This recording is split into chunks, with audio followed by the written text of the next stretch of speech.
Present.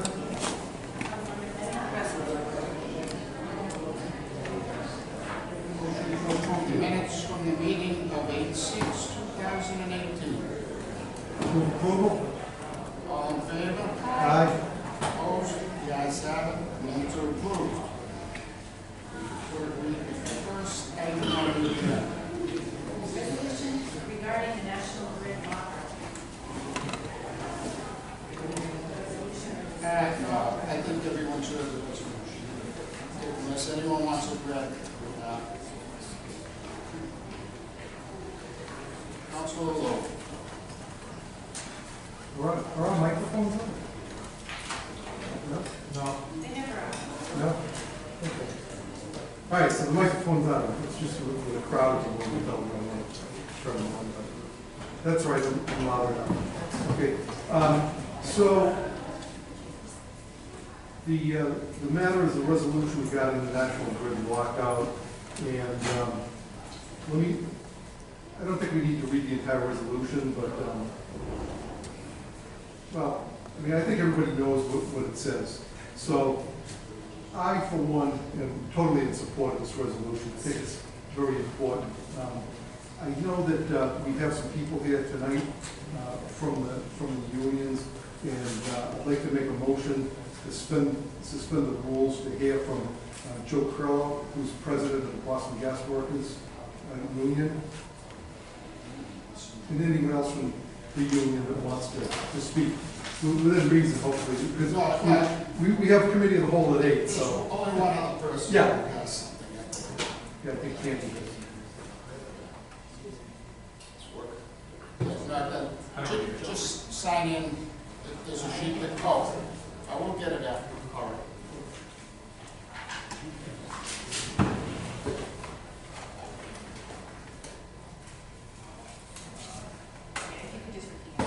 Sure. My name is Joe Curlo, K-I-R-Y-L-O. And I'm president of Boston Gas Local 1203, the largest gas local in New England. And I want to thank you for allowing me to speak here tonight. And I want to tell you, since 2011, our local has documented more safety problems in regards to National Grid than any 50 locals combined in the United States. We sent those letters to Governor Baker, and we sent those letters to the DPU by certified mail on August 9th. We met with Governor Baker 3 days before. Just for the record, I know Chris Campbell is recording this meeting, and I'm sure it will be on the internet at some point. Is there anyone else recording the meeting? I see no one else, so just Chris Campbell. Okay, sorry, When we met with Governor Baker, we spoke just only about safety issues and passed down probably another 40 to 50 pages of safety problems. We're here tonight because we are not getting the help that is necessary to protect the citizens of Waltham and Commonwealth from the DPU, or for that Governor Baker hasn't done anything. But what I want to tell you is just a few safety problems. I want to just start with your own town, Waltham. The National Grid did not buy a vehicle for 3 years. Due to the fact that they didn't buy a vehicle for 3 years, they went down to 9 mechanics for a fleet of 1,000 vehicles. They looked like Carson Beach in Waltham, with speedy drive all over it, because it rained right in the parking lot, probably 100 yards from the river. Oil from those trucks and vehicles stripped all over the place. At the firehouse on Main Street, I believe it is in Waltham, they had a grade 1 leak, and what they chose to do was ice-cold the pipe to stop the gas from going into the building. What is going on is completely outrageous. A grade 1 leak was turned in on Quincy Street at Blue Hill Ave while we were locked out. We bought CGIs to monitor that leak, and we turned that leak in. They came down there and blew that leak off. They didn't even do an investigation in regards to that 2 times. That is 45 feet from the first grade in kindergarten school on Blue Hill Ave. The Area A1 police station in Boston, every single window was blown out of the Area A1 police station. last fall. At 499 Commercial Street in Weymouth, they had a contractor go over and mark a high-pressure main, and he did not mark 137 PSI gas main. By coincidence, one of our members drove by there and saw a water contractor that was getting ready to tap that main. And that contractor should have made a ticket out and forwarded it to our foreign overhead inspector so they could watch the excavation. We intervened in the rate case. When we intervened in the rate case, we brought up a number of safety issues, including 499. National Grid testified under oath that the main was not damaged. 3 days later, they had to come back after we did discovery and admit, yes, the main was damaged.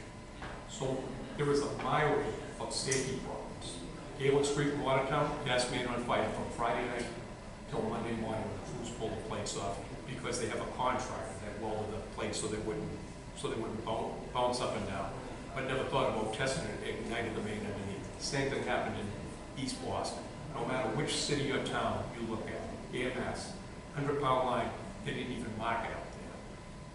Lexington, next door, gas blowing for 3 hours because the contractor not capable of doing the right markings, marking wrong. Rubin Street, Lexington, blowing 5 hours. But what I'm telling you is the problems that we had are minor problems compared to what happened in Merrimack Valley up there with Lawrence. But the contractors that are doing this work, there are not enough inspectors for the contractors. We have over 100 crews at 36 cities and towns with 13 inspectors that watch these. It's impossible to watch them.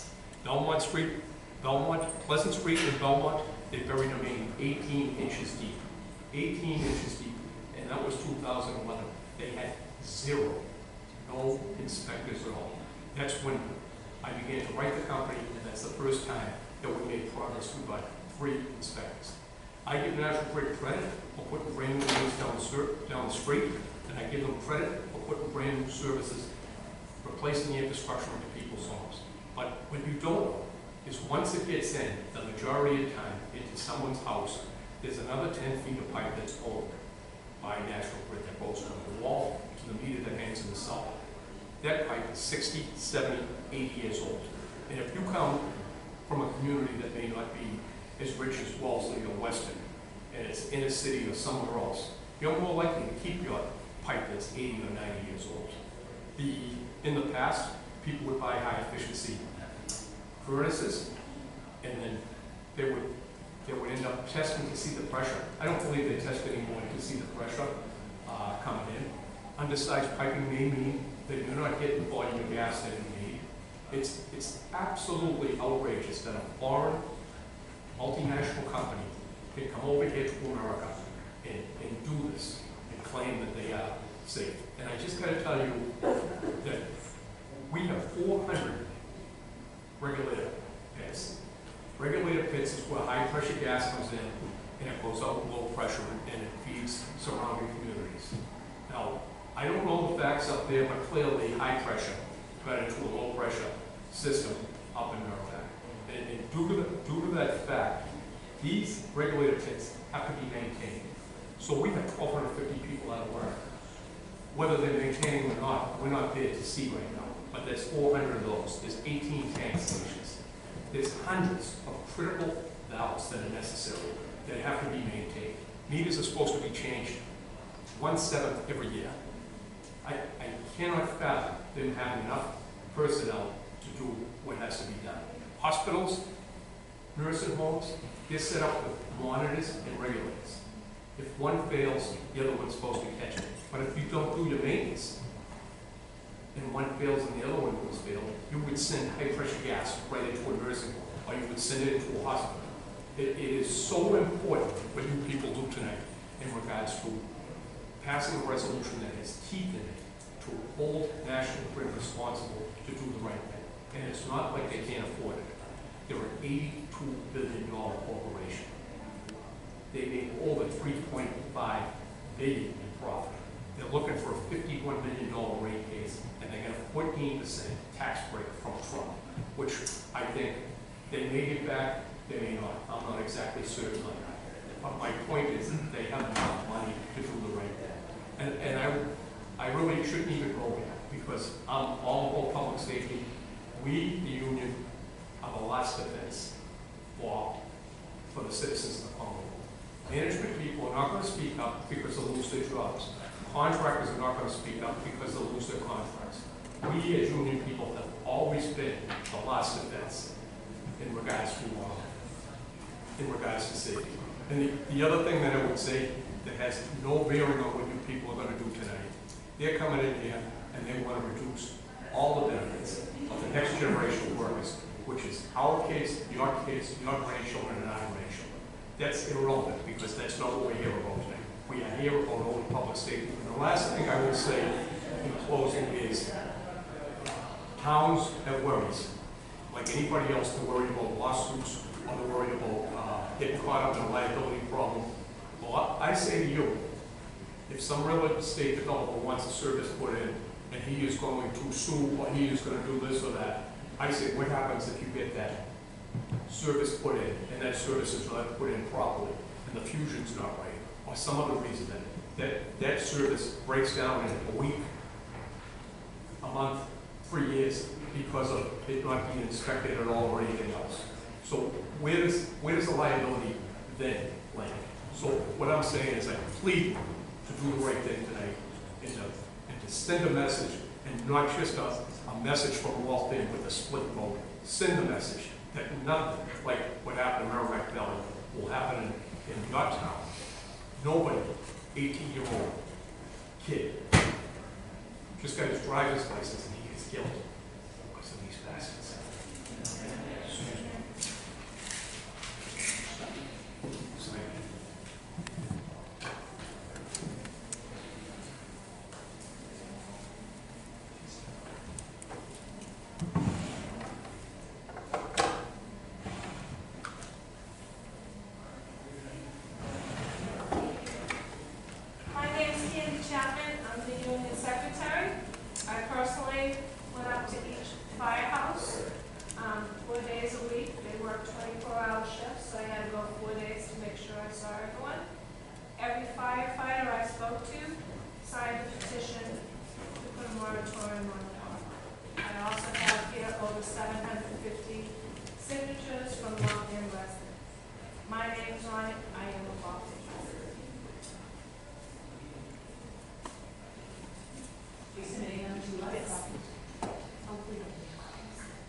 Thank you.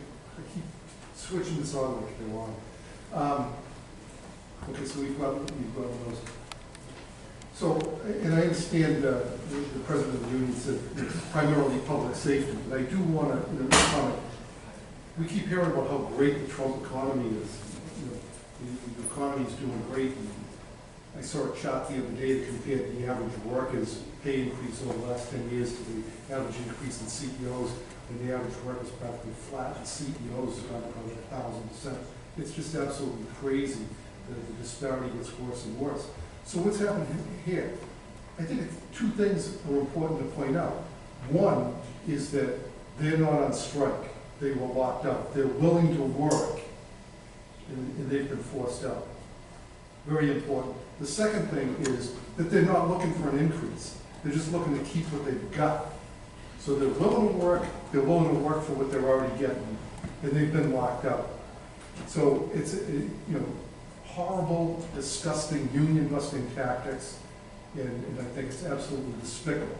But beyond that, as you just heard, it's a serious, that in and of itself would be more than enough for me to vote for this resolution.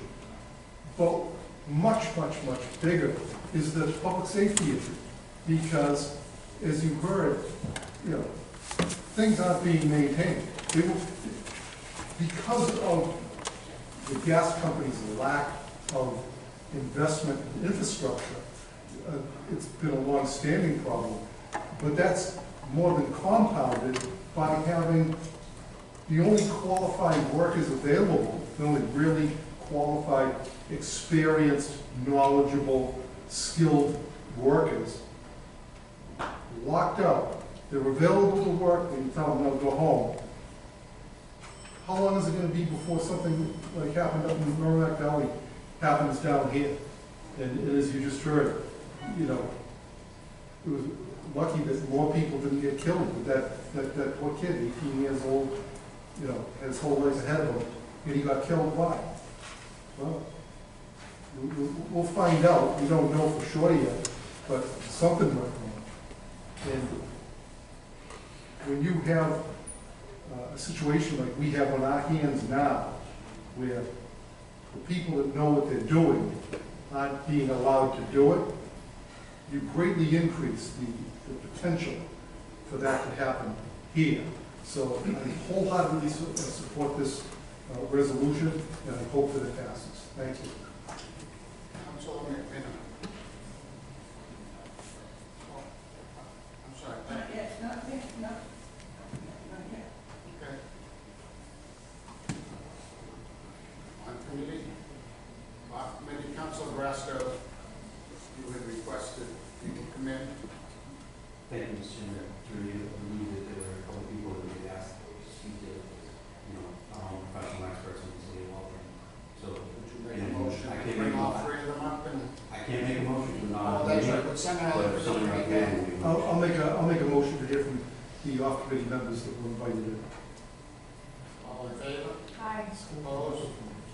The ayes have it. So the, City engineer, CDBG director, and member of the law.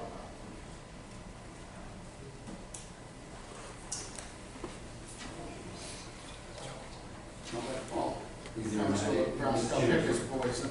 Mr. Chairman, through you, is there, so we do have representatives from the council. Yes. So is the council for one, and we can agree and disagree on a couple of things as far as, you know, as I mentioned last week in my remarks, I don't want to get into the labor disputes because we don't even talk about our own labor disputes. You know, we're not allowed to. You know, we fund the contracts within the city. We don't get into negotiations. We don't talk about those things. This is a public safety issue, and I 100% support, you know, the efforts to make sure that we're taking every step possible to keep the citizens of Waltham safe. So by doing that, I'm not sure which one of you might be able to address this question first. So who would be issuing the permits currently? Is it the director of public works, the engineer? Who would? Public Works opens, so we issue the street opening, It's not true. the street opening permits. So has there been a significant rise in violations since in the last few months that would raise the level of concern within the city that we should be taking actions by putting in a moratorium? Violations, How are we going about inspecting our, the permits that are being issued? so we don't inspect any of the gas, we just inspect the trench Okay. that they would do afterwards. Okay. So once you issue a permit, it's up to the gas company? Yeah, we don't have a gas, so we watch for how they're working around our water sewer drain pipes. I mean, the amount of gas work going on right now is obviously declined significantly to leaks and one or two other services. So we don't actually inspect the work they're doing because we don't have anyone on staff that has the capabilities. We inspect the trenches after. We've had issues now with trenches because. So who would enforce the moratorium, you or the engineer? So we would enforce it by not issuing permits for any work outside of leaks, which they do automatically. So if a grade 1 leak comes in, they have authorization based on safety. They don't need a permit right away. They apply for a permit after the fact, which we grant as a safety issue. So how would that affect, how would the moratorium affect any ongoing project building developments within the city? This building on, Top Pond Road, brand new building on, Weerd Ave. So there's a number of projects ongoing in the city. Would the moratorium stop all of those from any type of? Yes. So the only thing it wouldn't stop would be grade 1 or grade 2 leads, but mostly grade 1 leads. The fines and penalties for if somebody's violated that, who enforces that? So it would be us, and we'd have to send a letter of, you know, if they're working without a permit. Yeah. Yeah, so it would be Public Works.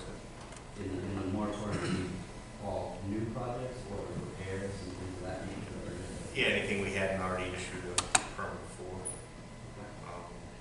So there may be some permits out there that are still within the time frame that they may have got last week. So for the next 4 weeks, it would be open. Maybe this is a question for a lot about, would there be an ability for, maybe you can answer it, would there be the ability for one of these petitioners, new petitioners, one of the new developments, one of the ongoing projects, to come into the city and have the avenue maybe of having an appeals process with the city council, public works committee, to appeal the moratorium so that they can move forward? But you think that's, once the moratorium is in effect, it's done, it's in effect, and so, This is kind of new. I don't know if we have a mechanism for it. and so maybe the law department can answer that question, as to the enforceability, the effect, or the ability to have an appeals process with the city for a petitioner to come in to. Since we don't have a moratorium in place, we don't have a process for appealing a moratorium. What you would have to be careful about is treating various people who want to overcome that moratorium differently. So would you give us a permit notwithstanding the moratorium to a homeowner versus a large developer? Then we're going to get questions about unequal treatment. Right, and so how long will the moratorium be in effect for? That would depend on. 3 years, I'm sorry, 3 years, Mr. Chairman. Mr. Chairman, how long is the moratorium in effect? My hope is till the lockout ends.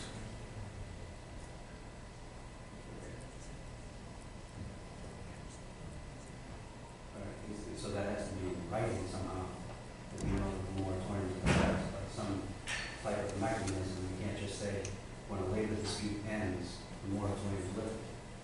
This is a public safety issue, so the moratorium was in place for as long as the public safety issue. Well, the public safety issue lasts until the skilled workers are back working on the equipment. I mean, so And in the gentleman, I will apologize because I wasn't here, but the gentleman that we just spoke, and I'm not sure his name, he just pointed out a number of incidents in locations in which National Grid has failed to do their job, dating back to, I think the gentleman said 2011. That was long before the labor dispute. So is the moratorium for public safety? So I'm just trying to figure out how long the moratorium will stay in effect. If he is saying that National Grid has a safety issue, they had a real safety issue, dating back to 2011, should we say that the moratorium should be 1 year, 2 years?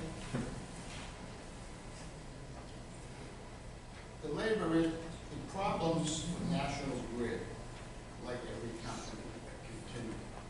I mean, my wife is environmental health and safety. I mean, there's continual issues. I mean, they're never gonna all be cured. What we're looking for is the workers to be back. So when they come out and work on a grade 1 leak, there's actually people that know what they're doing. There's, you know, if you watch Facebook and everything, you see some of these videos. I'm on Facebook, thank you. Yeah, but I mean, they get a guy putting the fan, blowing the gas back down the hole. I mean, there's some people that are out there doing the work now, in my opinion. So my question is, because the gentleman also said he wants us to unite in the fact that we want to put something in a resolution put forth with some teeth in it. What's the teeth if we don't have mechanism for stop? Well, we have a resolution before us, and I know those people wanted tougher language. I actually wrote this based on some of the others I saw.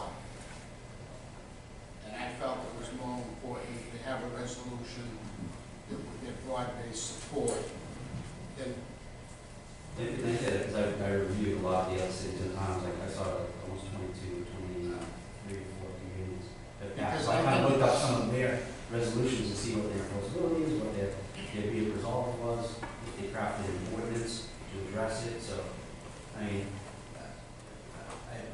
I appreciate the answers.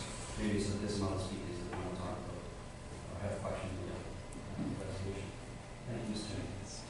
Councilman McLaughlin, first, committee first time on. Just a quick question for the attorney. So 1725, 5-year moratorium for newly paved streets. There'd be no mechanism for somebody to come in to petition if it was something out of the ordinary? It would depend on how the moratorium was constructed. If you said there's a moratorium except for the following enumerated circumstances, then if anyone fell within those circumstances, then they could come in and ask for essentially a waiver of the moratorium against them. But if it didn't have a moratorium, if it didn't have exceptions and it was a blanket moratorium, then if there's nothing in the moratorium that allows people to come in, then under what circumstances do they get that break? So it's how it's drafted is going to be the key. So I guess my direct question is, so 1725 wouldn't apply. Is 1725, is that, I don't keep all of these in my head, is that the one where if something is paved, then they Okay, so if something is paved within 3 years, 5 years, then they can't dig up. But there probably are circumstances in which that happens, right? But that would be in some Under cases, emergency that's a situations. gas. Okay, so, Okay. but I don't know what 1725 says, so I can't make that comparison. 1725 probably has exceptions to it. It all depends on how it's drafted. So you can't really compare it to something else unless you say you're going to draft it exactly the same way that that's drafted. Okay, I have a question for Mr. Chase on. So as far as inspection goes, I get you guys are inspecting the trenches. Who's inspecting the asphalt? So National Grid has their inspector, they have their own inspectors that inspect the gas work. So if Feeney's doing work, they have National Grid employees on site. I don't know who So inspects. I don't know who inspects their own stuff. Okay. Okay. So we usually try and have a person there now that last budget or 2 months ago, we had a new person. They kind of watch that stuff to make sure they're not hitting water, sewer, drain lines, or if, but not, we don't inspect the actual gas installation. It would probably be a similar case up in Lawrence, where the city of Lawrence didn't have somebody from the city here looking at that gas work. I don't know. Okay. I don't know what. I've got a question for President Curl. If you could step back up.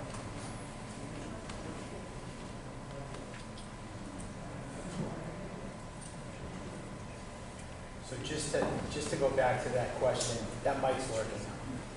So who's inspecting the work? Well, that's a million-dollar question, who's inspecting it now, because it takes a long time to become an inspector. Usually they come through the field and they work up to every position. My own personal opinion is I don't think the training is adequate at National Grid.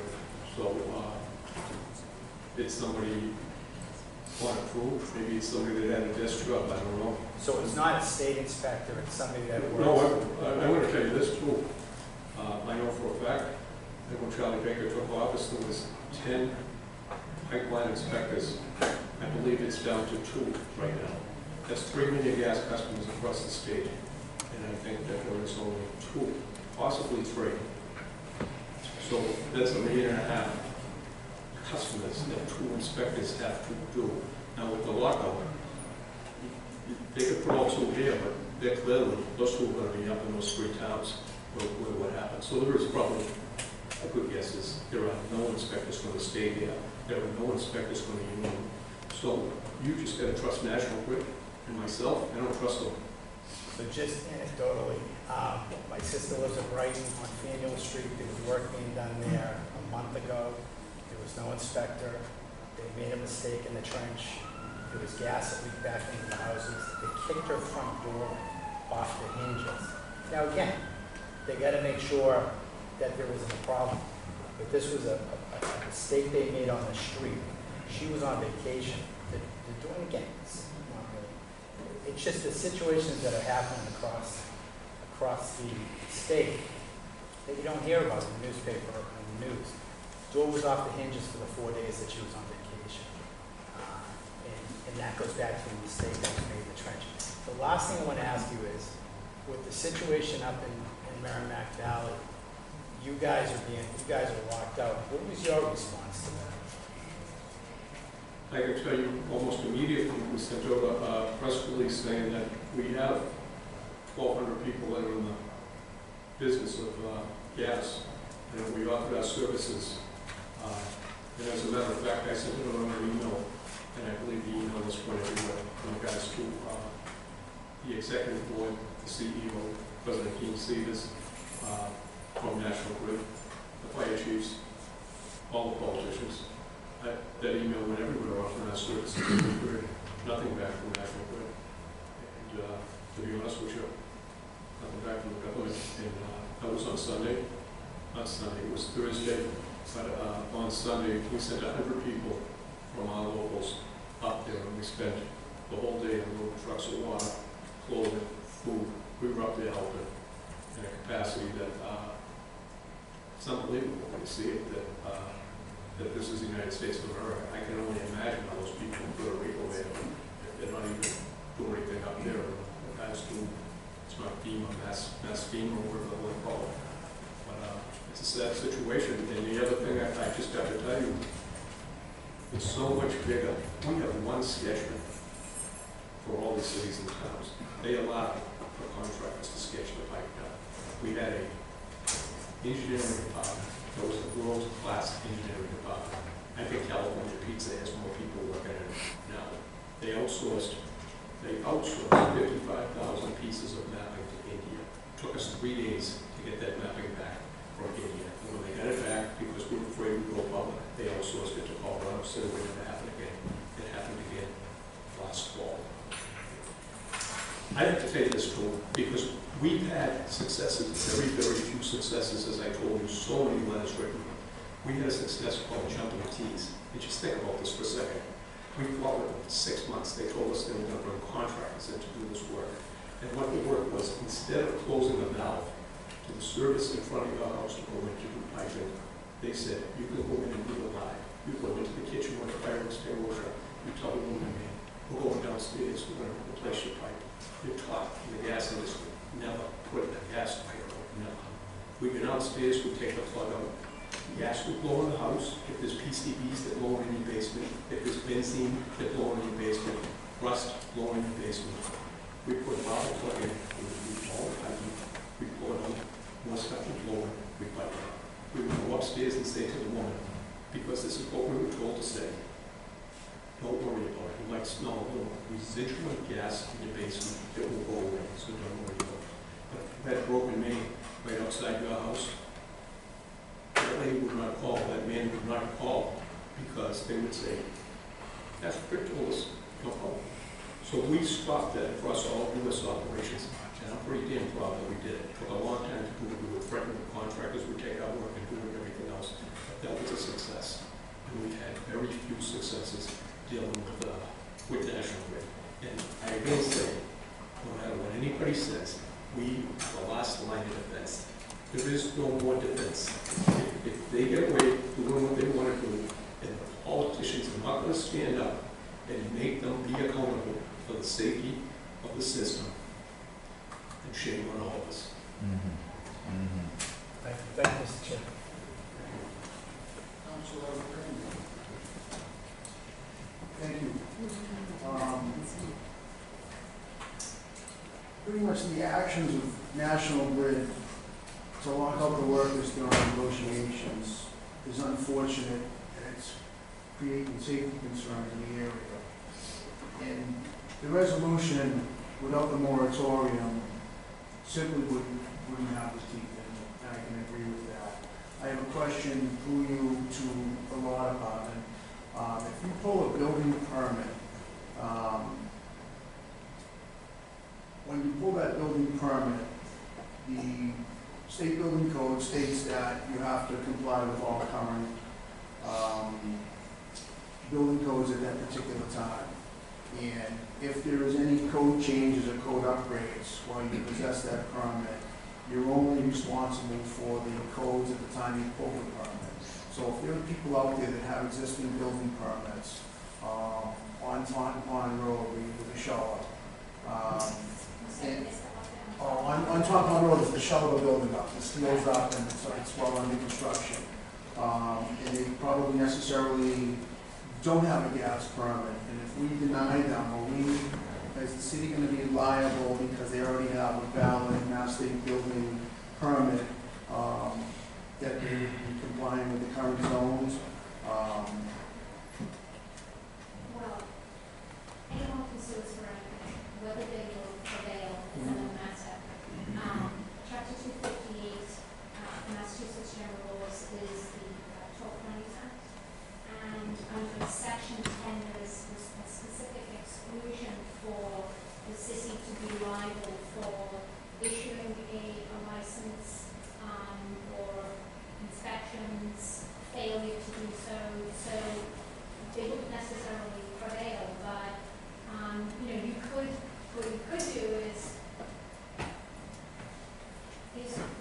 draft the moratorium so that it's for anything new rather than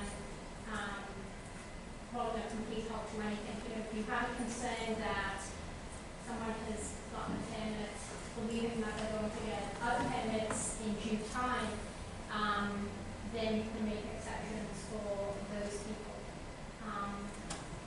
But they can sue us, but it doesn't necessarily mean that they do it for it. Thank you very much. Appreciate it.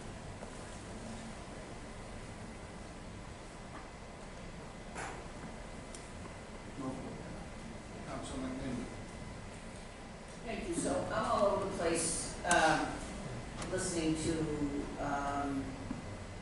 this discussion. I have great sympathy, having been a member of BTU, AFL, CIO, Local 66 for many, many, many years.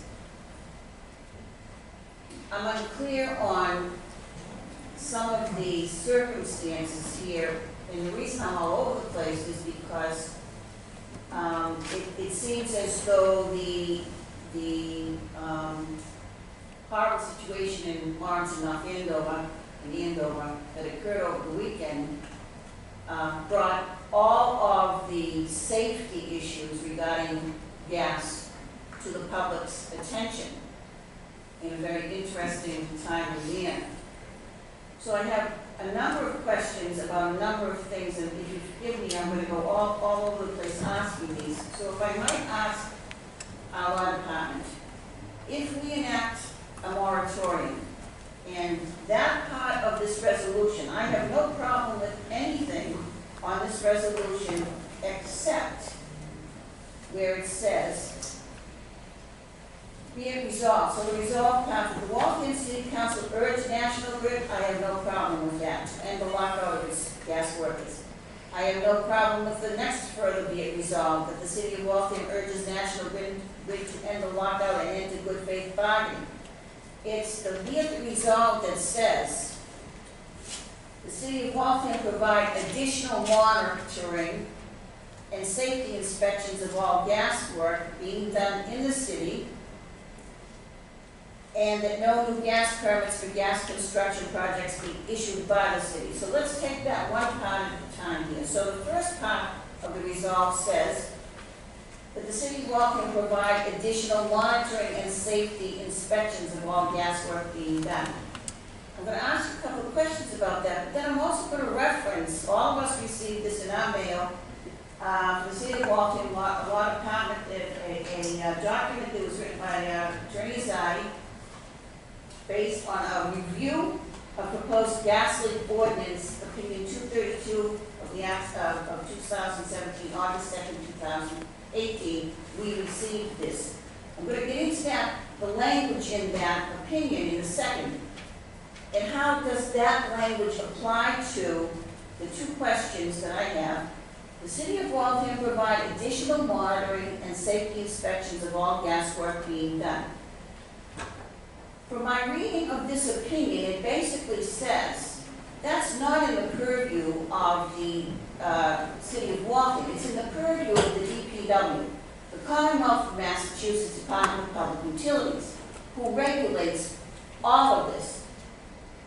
Even if there is no lockout, they still do the regulation. How can we provide additional monitoring and safety inspections? Can you explain that to me? Well, I haven't seen Attorney Azadi's. Well, I'll read some of it to you in a minute, but go ahead. I think we already heard from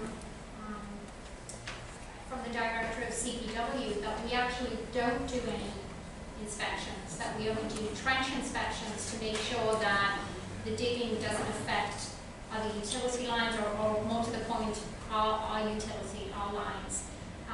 That there's no one in the city who actually does gas inspections. So language that wants us to provide additional monitoring and safety inspections of all gas work, if we're not doing it now, then we're either going to hire specific people, and that's another matter, or we just can't do it. And what Mr. Jason said was that it is National Grid that actually does that work. Okay, so stop right there. So if we don't do that now, and we're being asked to provide additional monitoring and safety inspections, if we adopt this resolution and this language, does that mean that we need to hire somebody to do that on our behalf? And in doing that, are we then going against, I'll read this, some of the regulations that Attorney Azadi wrote in a second. Are we going against the regulations of the DPW? And then if we do that, if we did hire somebody outside to do this additional inspection, then do we absorb the liability if their inspections are erroneous? No, we are insulated from any issues with inspections under 258. So if we don't do an inspection, if we do an inspection and we do it, we do it correctly, then we are, there's a buffer there in terms of the defense under 258.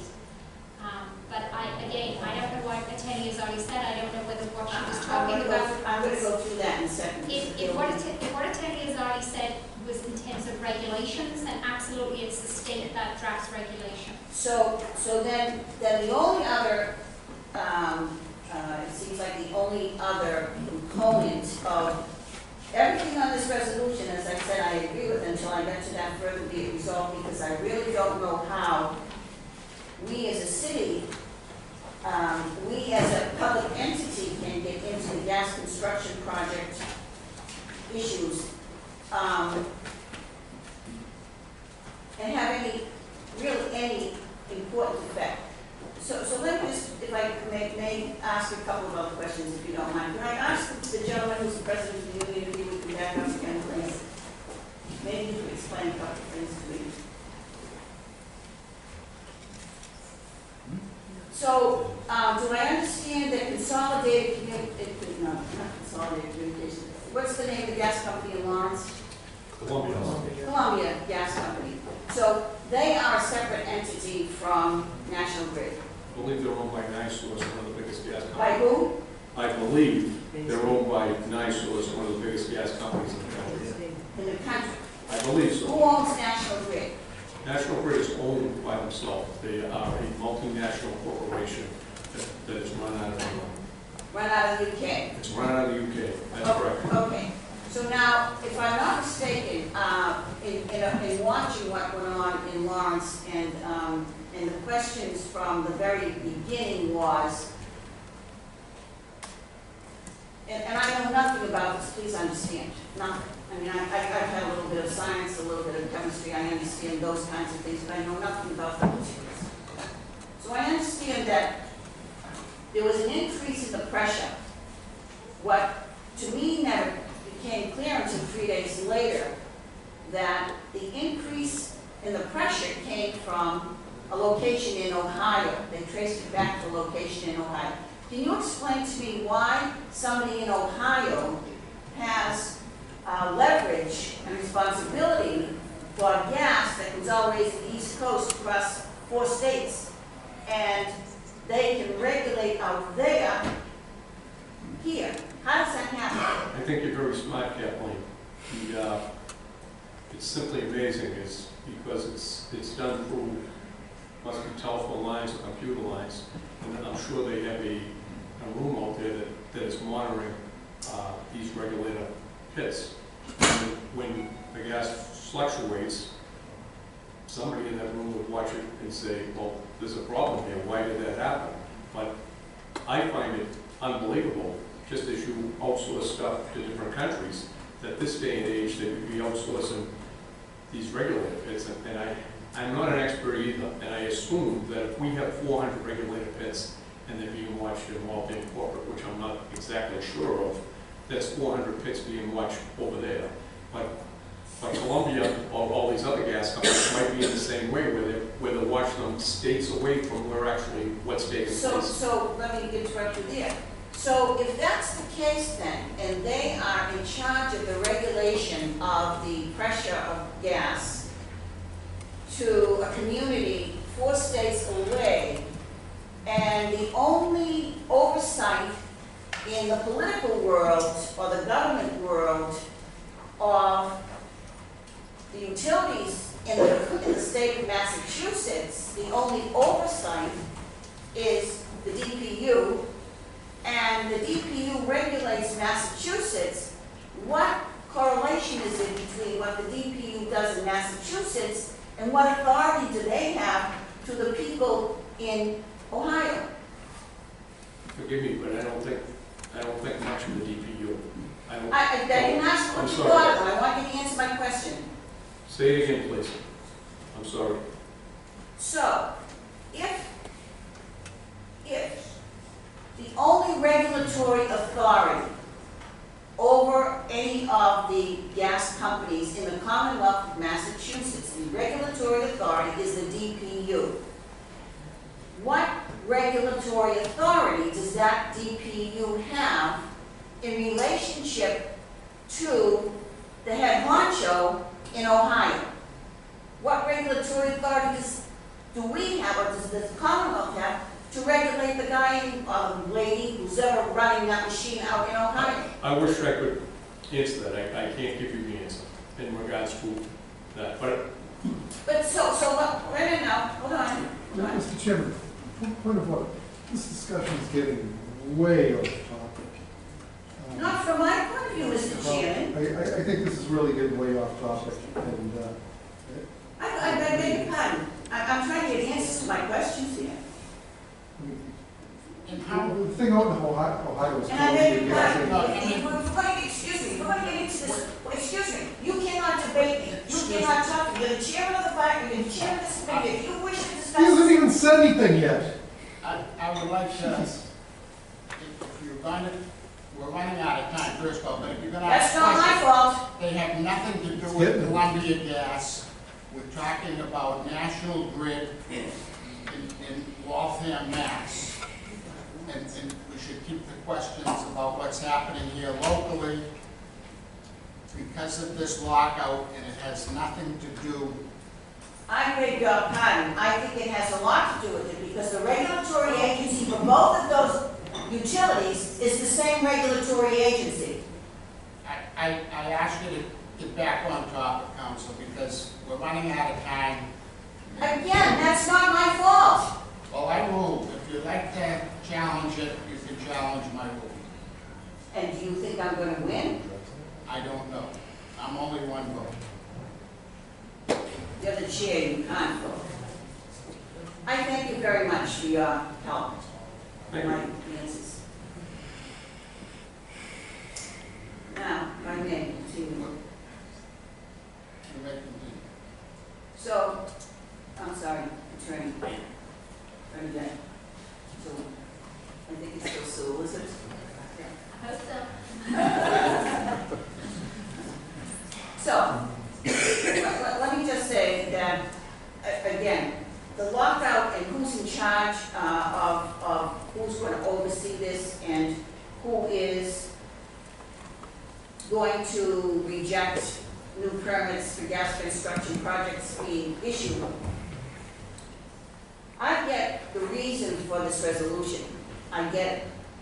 However, it's far more complicated and has brought to light a far more serious set of circumstances along with this lockout that to me has always, or has in all the years that I've been up here, has always stayed at the state level and not come down to the local level.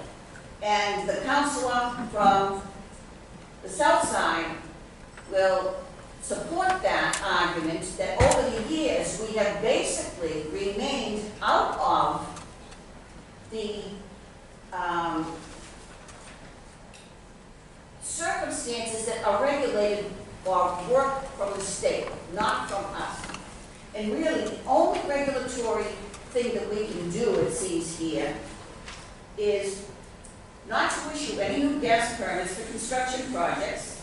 And then if we do that, and we don't have any parameters around that, which a couple of councils have asked questions about, well, can we do it for a certain amount of time, or should we do it until the lockout is not locked out anymore? When will we stop, or when can we put a time constraint on this? And we can't be selective in how we address it. We can't put any caveats on it or attachments to it. We have to initiate a moratorium, and then we're done. Am I assuming that's really the only thing that we can do here under the law? There were a few things that you said there. I didn't say that you can only have a flat moratorium and that you can't impose any conditions on that moratorium. I think what I said was that you can have a moratorium, except for emergencies or, a couple of other things. You just can't give an exception to one developer versus not another developer, or one homeowner, not another homeowner, unless the exception circumstances existed. You have to treat people who fall within the moratorium equally. So if we wrote a moratorium, and by the way, I assume just by passing this resolution, we didn't write a moratorium here, we just said we're going to do that. Right, there is no moratorium. Right. So in other words, we support the concept, but there's no moratorium here. So if we write a moratorium and we put a time limit on it, and then we say, but in the case of emergency, what would constitute an emergency? Do we have to define that? I think that's probably best answered by, by someone who's more familiar with gas situations than I am. I mean, if there's a gas leak and you need to dig up the street or you need to take care of it, that would seem to be an emergency. If someone had already been given permits for electricity work, for plumbing, and then they wanted a gas permit, well, that may be an emergency to them because they want to get their building finished, but it wouldn't necessarily be what everyone else would think of as an emergency. So in the opinion that Attorney Zag wrote to us, basically, it is response to a request for language to help with the drafting of a gas leak ordinance, basically similar to what you just said, because as I read all the way through her opinion, it has to do with some pressures being put on from constituents, and I understand how they feel about this, I really do. And I understand that they've got very legitimate issues about gas leaks all over the city. And I see the two of these things intertwined. I don't see them as separate issues. So I'm finished because you say you've got other questions.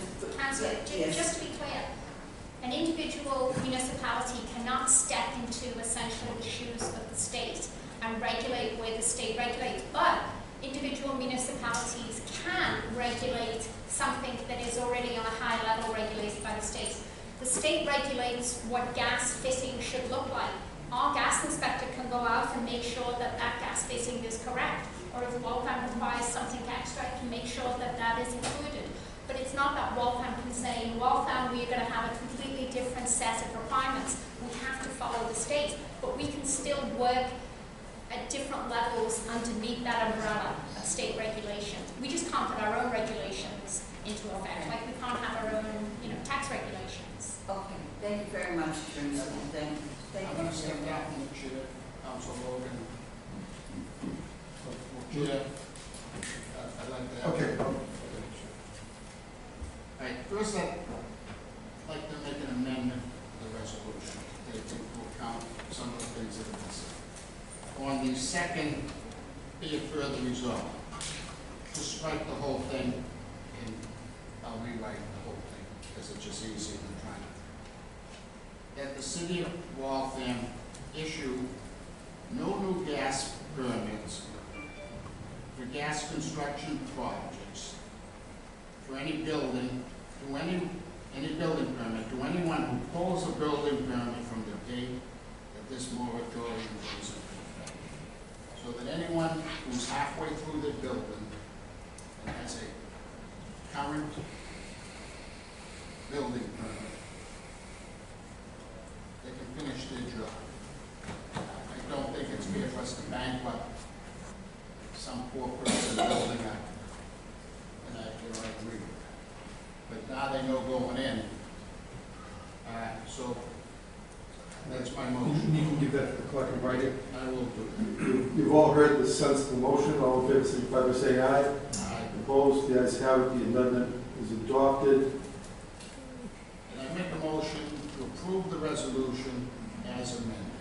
Councilor Fowler moves to approve the resolution as amended. Roll call. Roll call. Roll call vote.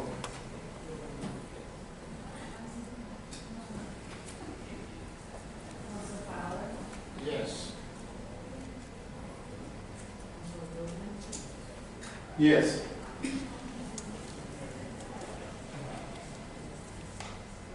Councilor Harris, Yes.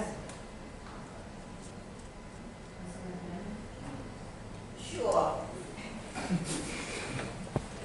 Councilor Costa, By a vote of 4-0 with one absent, you have approved the resolution as amended. Councilor Fowler, you can take back the chair. Well, I make a motion to table. Oh, okay. Well, it's been approved, so you don't need to table it. Okay.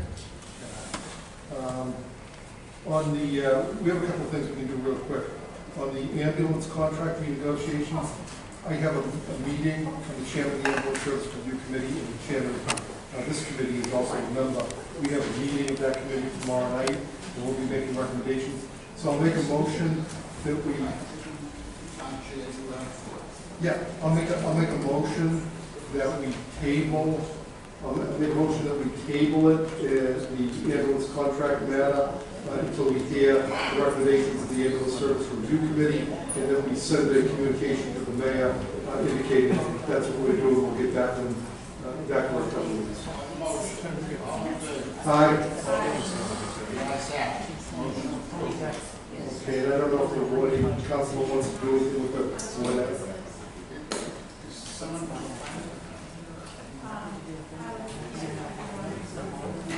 Is it going to take long? Because committee of the whole was supposed to start 5 minutes ago.